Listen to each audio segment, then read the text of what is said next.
Novas regras para compras online já estão valendo. Políticas públicas sobre drogas em Belo Horizonte. Esse é o tema da nossa entrevista de hoje. E ainda nesta edição, dicas para a coleta seletiva. O Circuito UFMG começa agora.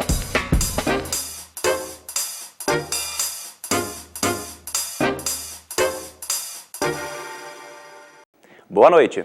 Neste mês de maio, o comércio eletrônico brasileiro ganhou regras mais rígidas. Já estão valendo em todo o território nacional as determinações do Decreto número 7962, responsável por incluir as normas para compras virtuais no Código de Defesa do Consumidor. Confira na reportagem. As compras deste editor só são feitas pela internet. Fábio tem até um e-mail exclusivo para receber as ofertas virtuais. A facilidade de encontrar o produto que você procura e por preços melhores e pela a questão de você não ter que ficar procurando muita informação com atendentes das próprias lojas que às vezes não sabem te dar informação. No próprio site você encontra a descrição geral do produto, para que o produto vai te atender e um final que você pode comprar com preço, a mesma qualidade de uma loja, mas com atendimento diferenciado, que às vezes se tiver dúvida em algum produto, pode ligar para um teleatendimento e saber se aquilo realmente vai te atender. Mas mesmo com todas as facilidades, Fábio não se livrou das dores de cabeça sofridas por quem opta pelo comércio eletrônico. Eu cheguei a comprar alguns produtos, como um celular, um notebook, e todos os dois eu tive algum problema que prometeram um valor. Aí quando eu fui tentar comprar o produto era outro valor. E aí eu tive que fazer uma reclamação em um site que tem da internet. E essa reclamação fez com que eu conseguisse comprar o valor real, que era o que tinha sido combinado no próprio site. E na tentativa de deixar as compras mais seguras, novas obrigações. As informações sobre a empresa, como CNPJ e endereço, devem estar em local de fácil visualização.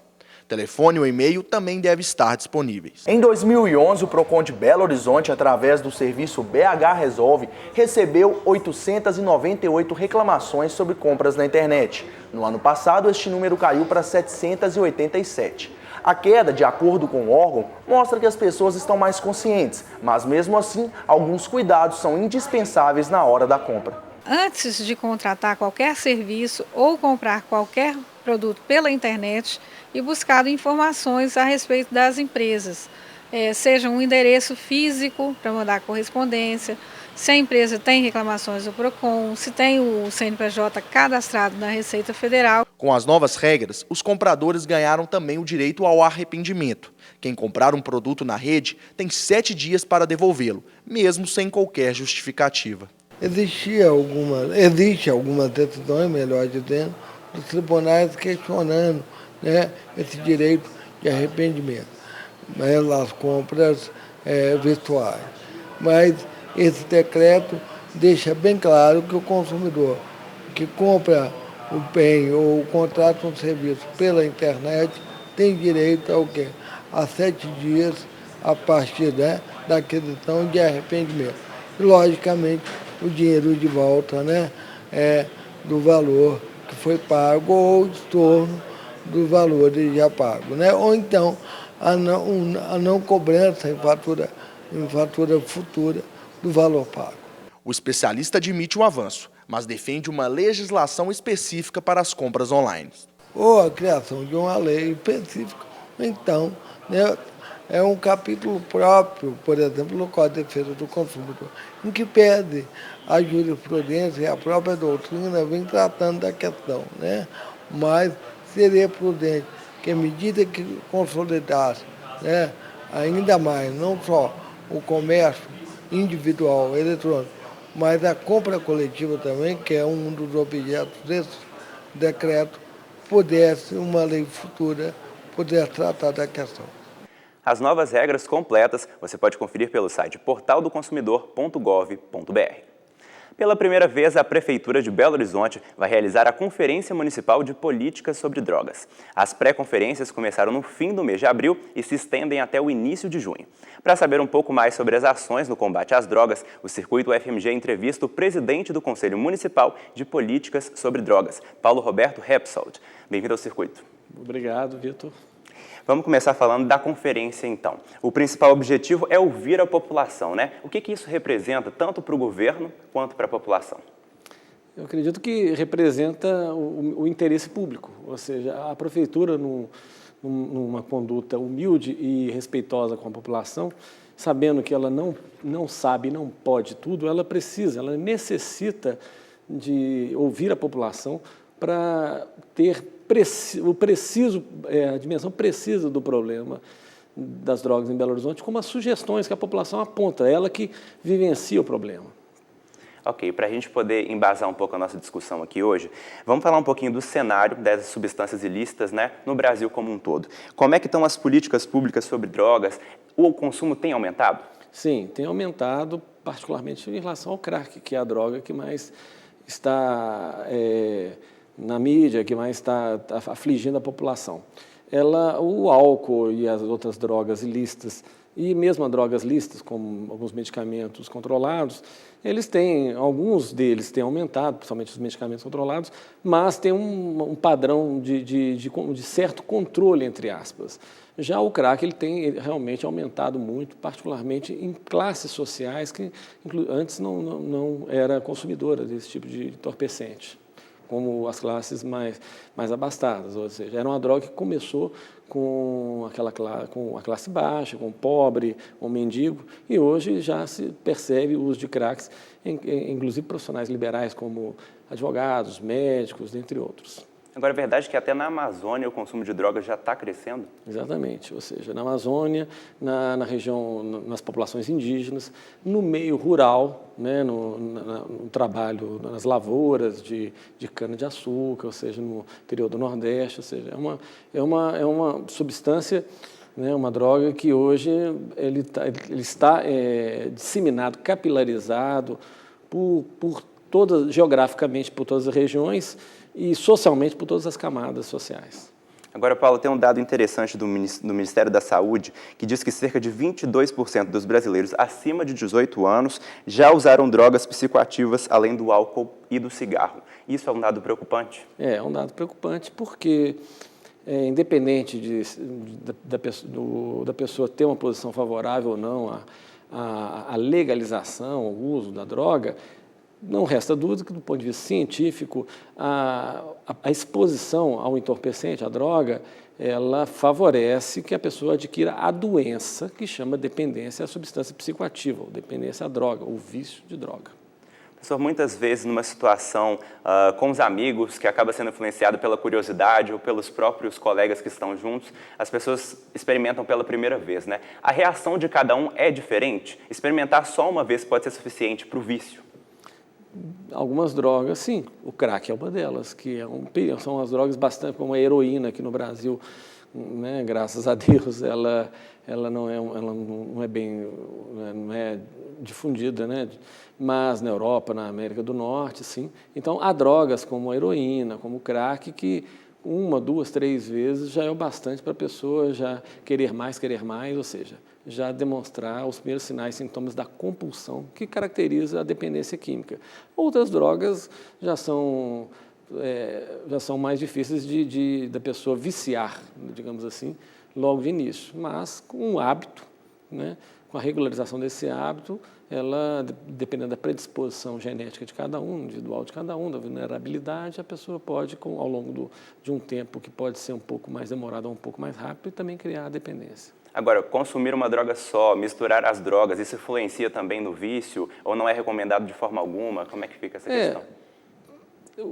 Quanto mais você se expuser à droga, ou seja, usá-la, maior chance, do ponto de vista técnico, científico.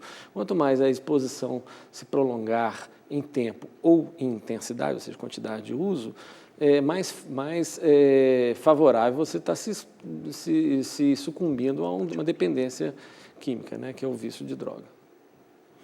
Agora, falando sobre Belo Horizonte, né, a gente tem algumas ações específicas da Prefeitura de Belo Horizonte na região do EAPI, onde falam que existe a Cracolândia de BH. A Prefeitura tem se preocupado com essa região? Algo tem sido feito para evitar? Tanto nas políticas públicas, tanto a área de saúde e de assistência social tem trabalhado nessas regiões. Mas é um grande desafio, né, aprofundarmos e desenvolvermos melhor essas ações, tanto da área da assistência social como da área da saúde, bem como da área de prevenção, de educação. Por isso, a conferência, ou seja, temos a humildade que nós não sabemos tudo, não temos todas as respostas. E a população, sim, é ela que vive a realidade, não é o gestor público que mora ali, que está convivendo. Então, não adianta colocarmos funcionários trabalhando, pesquisando, se nós não tivermos a sabedoria de ouvirmos essa população na sua região. Por isso que nós estamos fazendo uma pré-conferência em cada uma das 9 regionais do município, para que elejam seus delegados e que na conferência, no final de junho, possam apresentar os problemas, bem como a sugestão das soluções. E aí sim nós ampliarmos, desenvolvermos, aperfeiçoarmos as políticas públicas assistenciais no tocante a essa chaga social que é a dependência de drogas, seja drogas ilícitas como crack, mas também as lícitas, como o álcool, que é responsável pela violência no país, não todo completamente óbvio, mas grande parte de crimes, bem como de acidentes de trânsito, tem o álcool como um fator potencializador dessas ocorrências. Paulo, eu vou voltar um pouquinho na discussão. Você citou para a gente as pré-conferências, né? Eu sei que tem algo como um sigilo no que está sendo discutido, porque deve ser discutido lá na conferência, mas o que você espera que vai ser levantado pela população? O que você acha que a população está levando, né, de requerimentos para que o governo pense e reflita sobre esses assuntos? Qual que você acha que são as principais reclamações e ponderações da população? O que a população, nós percebemos assim de forma mais subjetiva, é a questão mesmo da assistência, do tratamento e da reinserção social, né? Que é uma questão que ainda é um grande desafio, porque o SUS né, e o SUAS, ele vive de financiamento público, né? Então, há uma necessidade de um maior financiamento, principalmente em relação ao SUS, né, que é a saúde, e que precisa ser ampliado, para que possa ser ampliado as ações assistenciais de tratamento em saúde, recuperação, reinserção social. E na área de prevenção também, ou seja, mas essa área é uma área que é mais pulverizada em diversas áreas temáticas. Mas a área do tratamento e da reinserção social são áreas típicas da saúde, da assistência social, do trabalho e emprego, da geração de renda, né? Então, que necessita de financiamento, necessita de sabedoria aonde aplicar o recurso e de como aplicá-lo, ou seja, quais os equipamentos e as ações que melhor dão certo e que melhor respondem para, pelo menos, reduzirmos a níveis civilizados esse problema. Professor, o que me deixa curioso são as causas, o que levam as pessoas a consumirem drogas. Porque a gente vê pessoas ricas e pobres, pessoas que têm instrução e não têm instrução. O que leva as pessoas a consumirem a droga? São vários fatores, até casualmente, até de forma acidental. Ou seja, essa resposta pronta, que a pessoa está com vários problemas, conflitos de ordem pessoal, psicológica, que faz ele buscar a droga, né, viver numa separação, viver num problema grave, uma depressão. É uma causa, mas não é a única, são várias causas, né? A forma até do jovem se inserir dentro de um grupo e ser aceito, então ele tem que ter aquele perfil daquele grupo de usar drogas. São vários fatores, né? São vários fatores, até acidentais, né? A pessoa, por curiosidade, se expor à droga, ou seja, experimentar a droga, dependendo da droga e dependendo da vulnerabilidade psicológica dele, né, genética, né, do psiquismo dele, ele passa a uma compulsão, a uma dependência rápida. Então, são N fatores.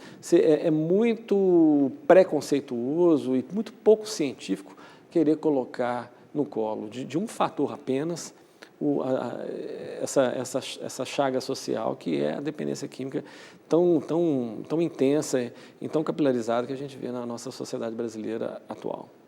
E por esses vários motivos, Paulo, a gente tem um dado da Organização das Nações Unidas que mostra que 500 homens, mulheres e crianças morrem a cada dia por causa do uso de drogas. Quem é viciado, quem se encontra nessa situação, pode procurar ajuda aonde? E qual que é o papel da família nessa relação? A ajuda, eu sempre coloco que ela deve ser feita capilarmente pelo serviço público mais está próximo a ele, que é as equipes de saúde da família, que é os CRAS, que é os Conselhos de Assistência Social daquela regiãozinha onde a pessoa mora, muitas vezes no bairro dele ou então um bairro próximo, ou seja, tanto a área da assistência social como a área de saúde, existem equipamentos, servidores e ações específicas que são bem capilarizadas para cuidar das famílias. Então, essa é a porta de entrada do setor público, é a assistência social e a saúde, né? E o papel então, esse é o papel que a pessoa procura, que deve procurar, porque aí terá pessoas especializadas em avaliar o problema e cuidar ou encaminhar adequadamente. Mas as pessoas fazem um bypass, né? Ou seja, elas já vão logo procurar, é o Ministério Público, é a Defensoria, é o próprio Conselho, que hoje mesmo estava respondendo, a pessoa já querendo saber sua internação voluntária.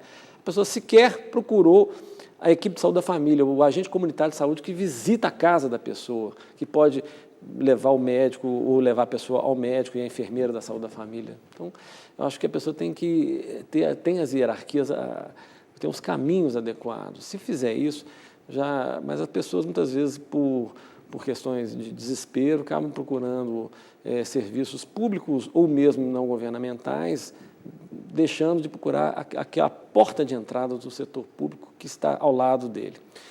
A família é fundamental em qualquer tipo de adoecimento, que são adoecimento mental, que são adoecimento mental ligado à dependência, que é ligado à dependência ao uso de drogas, que é a dependência química, em que a pessoa passa a ter comportamentos que acabam prejudicando a família inteira, trazendo um sofrimento à família toda.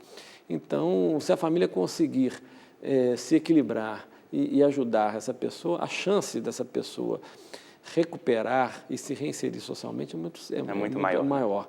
Mas se a família acabar tendo uma posição antagônica de conflito e briga com esse usuário, com esse dependente, a situação fica difícil, porque as portas todas já se fecharam para essa pessoa, né? Só a porta do traficante que ainda continua aberta enquanto ele estiver pagando a droga. Ou então do bar, do botequim, para comprar bebida alcoólica, ou da farmácia lá para comprar uma droga lícita lá, muitas vezes. Né? Apoio da família, com certeza. Então, ou seja, até que fecha a outra porta. Mas, ou seja, a porta de ajuda mesmo, de verdadeira ajuda, que é o bem dele, a última é a família. Se a família fechar isso, essa pessoa está à própria sorte. E aí, só a esfera pública que poderia ajudá-lo. Okay, a esfera pública, seja do governamental, seja um órgão público, seja não governamental, através de organizações do terceiro setor. Certamente todos juntos aí por essa causa. Paulo, muito obrigado pela entrevista, uma boa noite para você. Eu que agradeço, uma boa noite para você, para o telespectador e para o telespectador. Nesta semana, o Circuito exibe dicas sobre coleta seletiva. Com a dica de hoje, você vai saber mais sobre a reciclagem.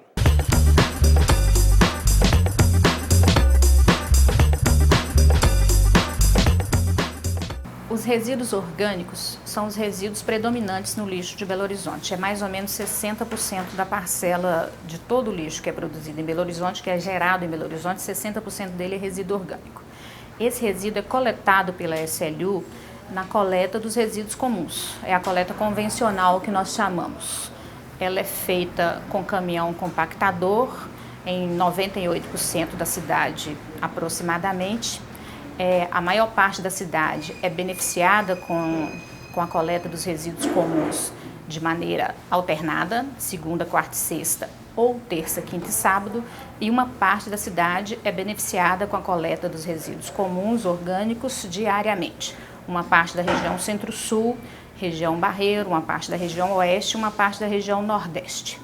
A respeito da reciclagem dos resíduos orgânicos, nós temos em Belo Horizonte um programa de compostagem desses resíduos, onde nós conseguimos coletar diariamente 10 toneladas desses resíduos em grandes geradores, feiras, sacolões, supermercados, hotéis. E esses resíduos orgânicos, eles são levados para a central de tratamento lá na BR-040, onde eles são transformados em composto orgânico. Amanhã o Fica a Dica vai falar sobre os benefícios da coleta seletiva. Não perca! O livro Bhagavad Gita foi lançado na UFMG. Confira! A obra apresenta alguns ensinamentos da religião hindu. Na palestra de lançamento, que ocorreu no início da tarde no Caltech, o monge Chandramukha Swami expôs alguns detalhes culturais que estão presentes no livro. O autor também conversou com os espectadores e respondeu a algumas perguntas da plateia. A medicina ayurvédica, que é muito conhecida, tem vários ramos de conhecimento. O lançamento integra ações do Caltech para a promoção do autoconhecimento entre os alunos. Veja agora uma última notícia. A comissão de sindicância, formada por 3 professores da UFMG, concluiu o relatório sobre o envolvimento de estudantes no trote do curso de Direito, tido como nazista e racista, ocorrido em março deste ano. O documento foi entregue à Procuradoria Jurídica da Advocacia Geral da União, a AGU. As penalidades que esses estudantes podem sofrer estão neste relatório. A UFMG informou em nota que não irá comentar as medidas que serão tomadas antes que a AGU avalie o documento, o que pode acontecer entre 15 e 30 dias. As penalidades podem ser de advertência, suspensão e até expulsão dos alunos que participaram do trote. Matheus Arvelos para o Circuito UFMG. O Circuito UFMG de hoje termina agora. Boa noite e até amanhã.